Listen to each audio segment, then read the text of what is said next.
요즘 말입니다. 현대자동차를 보고 있으면 그동안의 생각들이 많이 바뀌는 듯한 느낌이 좀 있습니다. 그만큼 현대자동차의 변화가 굉장히 극심하다는 생각까지 들고요.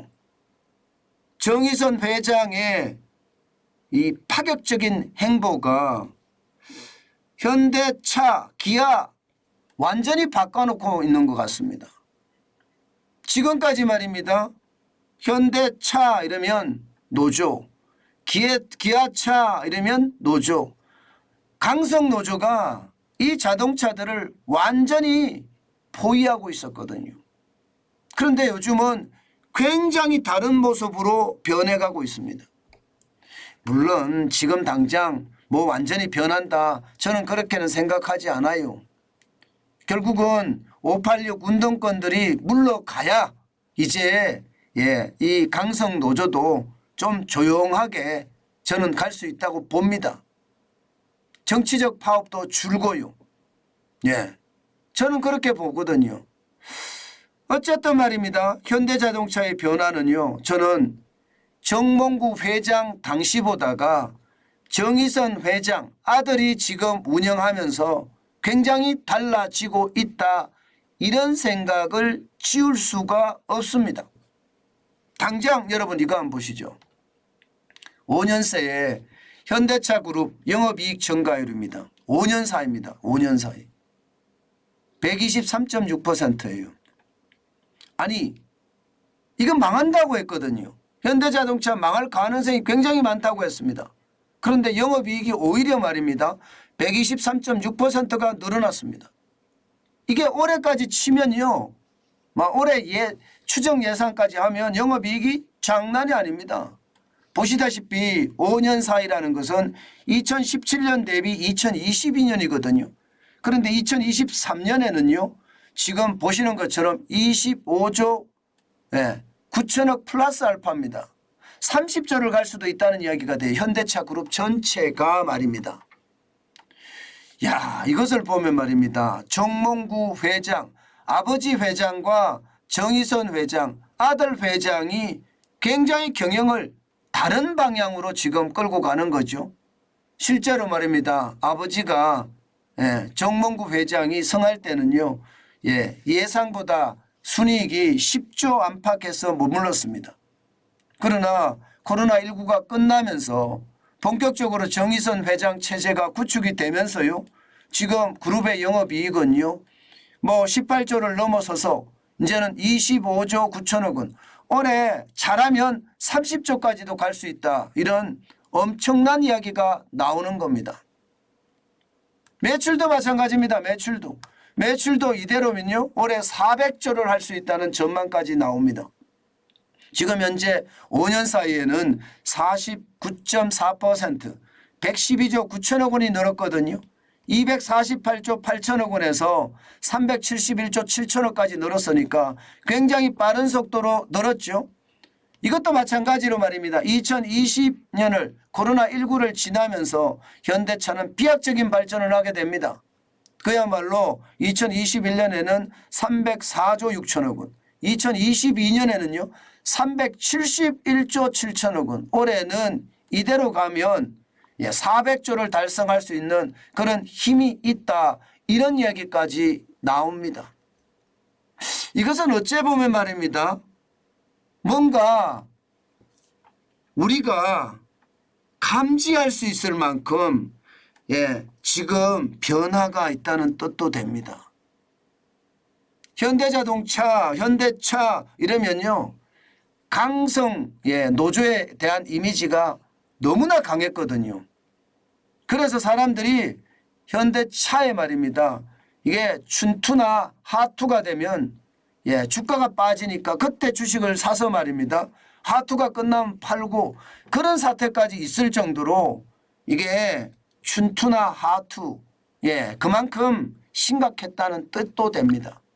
그런데 이게 말입니다, 잠잠하다, 이런 생각이니까 우리도 한 번쯤 말입니다, 현대자동차를 들여다볼 때가 됐다, 이런 생각이 들어요. 게다가 말입니다, 영업이익률도 이제 점차 말입니다. 영업이익률이 올해가 9%거든요. 이제 10%에 근접한다는 이야기가 나와요. 제조에서 말입니다. 제조에서 영업이익률이 10% 나오는 것은 진짜 쉽지가 않습니다.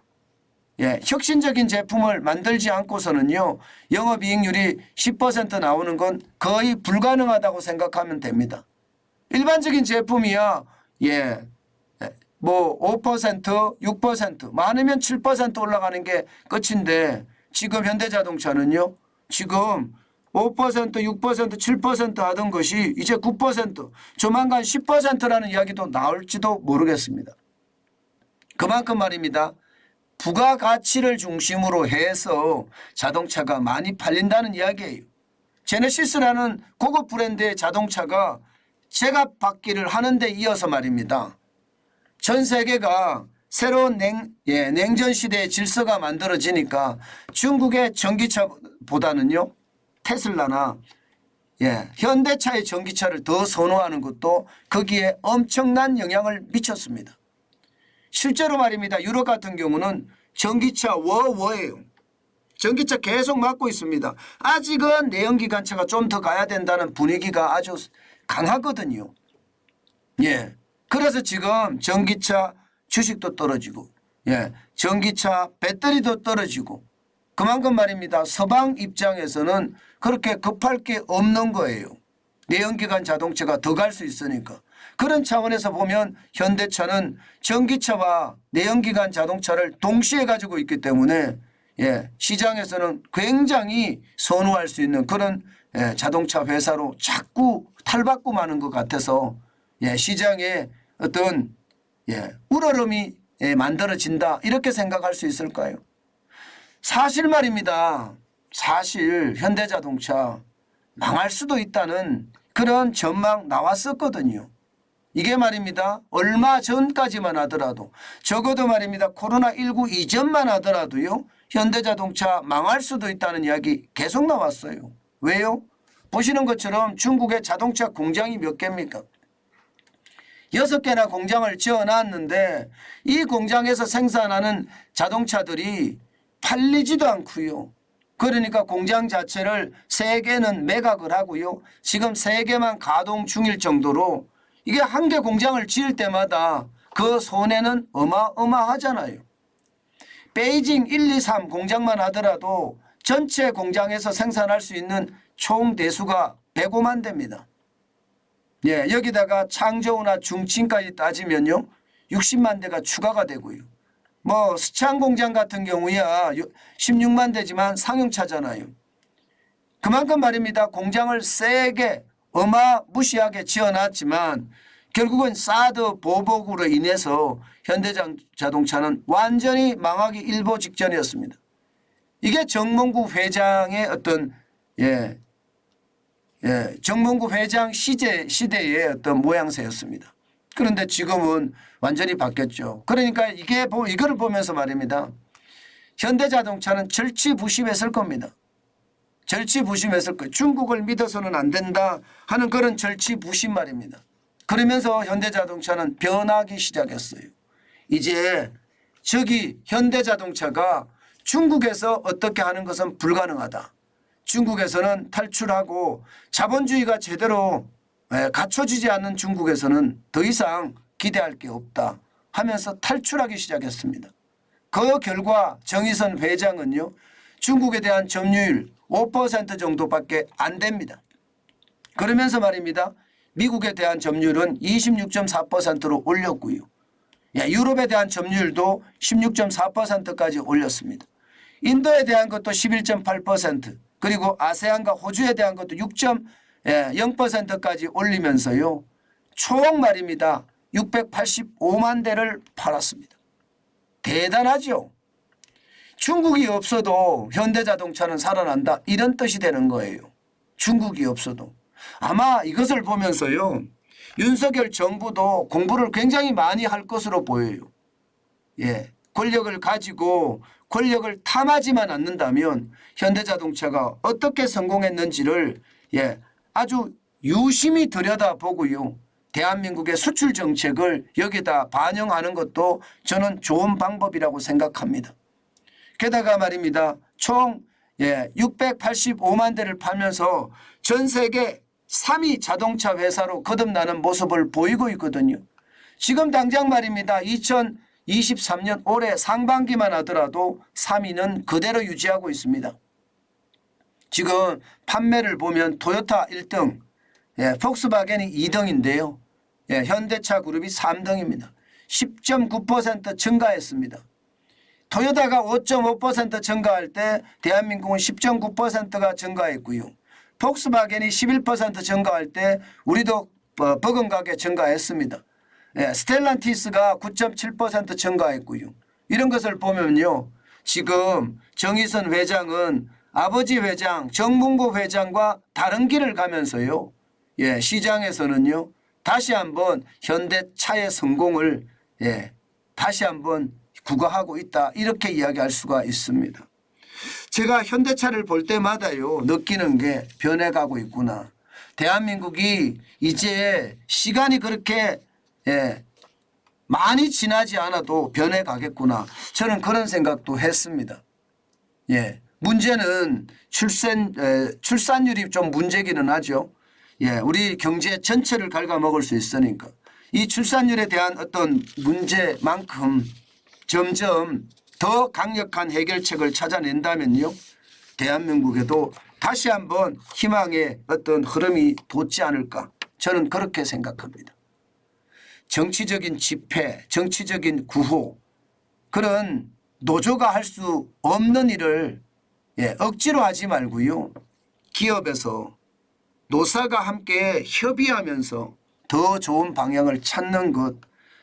그렇게 현대자동차가 점점 변해간다면 저도 현대자동차에 투자할 용이 있습니다.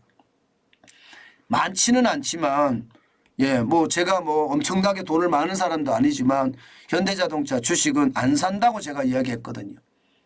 그런데 이렇게 자꾸 변해가는 모습을 보이고 뭔가 노사의 안정이 현대자동차의 기업의 안정으로 이어진다면 그 누가 투자하지 않겠습니까?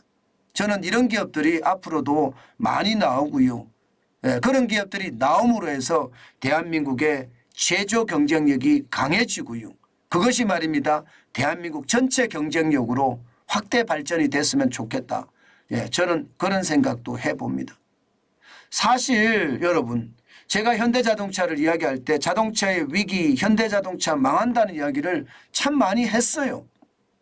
그런데 지금 불과 코로나19 위기를 지나면서 현대자동차의 변신은요. 아무도 말리지 못한다 할 정도로 굉장히 빠르게 변신했고요. 그 변신이 지금은 성공의 어떤 모양새를 나타낸 것은 아닌가 저는 그렇게 생각을 해봅니다. 결국 말입니다. 나라가 좀 안정적이고 나라가 좀 살만한 나라가 된다면 더 나아지지 않겠어요? 저는 여야 갈라치기 이제 그만하고요.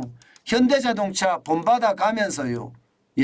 대한민국의 변화를 꾀하는 것, 그 어느 때보다 저는 중요하다 이런 생각을 많이 해봅니다. 내 욕심을 버리면 되거든요. 내 욕심을. 내 욕심을 버리면 나라가 따뜻해지고 나라가 안정적으로 변한다는 건 어느 누구도 다 아는 사실이에요. 제발 변화하고 변화했으면 좋겠어요. 정치권 말입니다. 거기만 변하면 우리나라가 참 좋아질 것 같은데 안타깝네요. 중요한 것은요. 합리적인 생각을 하고 객관적인 선택을 하는 겁니다. 그러면 우리나라는 더 좋은 나라가 될 거다. 저는 믿습니다. 정환진 TV가 경제를 이야기하는데도 그 이유가 있습니다. 경제를 알면 반드시 합리적인 생각을 하게 되고요. 객관적인 판단을 하거든요. 그만큼 투자해서 수익이 나야 되는데 투자했는데 수익이 안 나? 이것은 말이 안 되잖아요. 수익이 안 나는 경우도 있겠지만 그러면서 왜 안 났는지 물어보면 모르겠어 이렇게 나오면 이제 투자 안 하는 거죠. 그 정도로 말입니다. 합리적인 생각과 객관적인 선택 경제 속에 있다. 저는 그렇게 생각하면서 정관진 TV는 늘 합리적인 생각과 객관적인 선택을 외치고 있습니다. 그래야만 자유민주주의가 발전하고요. 예. 시장 경제가 자리를 확고하게 잡을 거라고 저는 믿습니다. 그래서 목소리는 약하지만 외치고 또 외치고 또 외치고 있답니다.